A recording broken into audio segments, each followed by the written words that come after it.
So the Spanish had the largest empire in the world by the mid 1500s. They also completely dominated the world economy, largely because of the gold and silver that they were getting out of North and South America and transporting to back to Spain and to Asia for trade.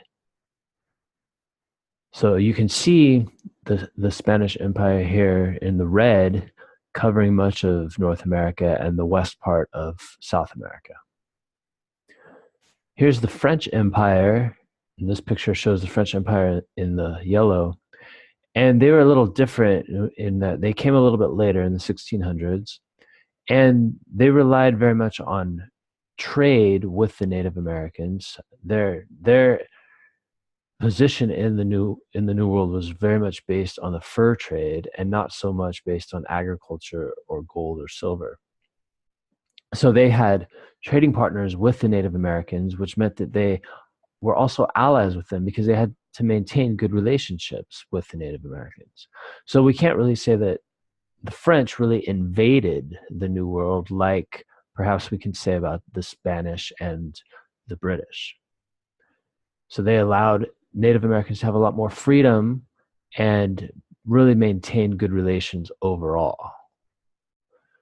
The Dutch Empire was similar in that they maintained friendly relations with Native Americans, also for trade purposes, and they're also much more welcoming and tolerant than the Spanish.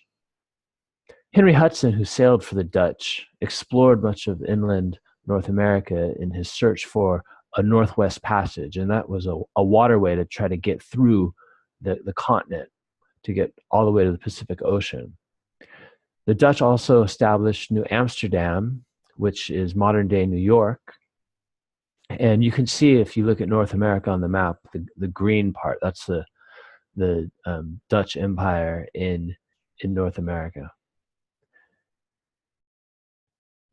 The English initially got started by raiding Spanish settlements and ships. We have to remember that they were arch rivals with the Spanish, but they eventually settled much of the eastern part of North America, as we know.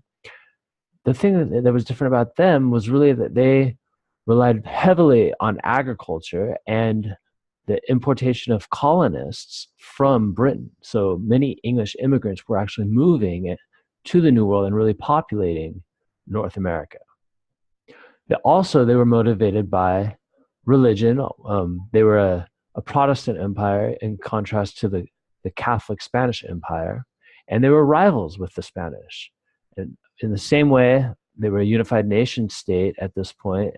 They were trying to compete with the Spanish for glory, power, and wealth throughout the world.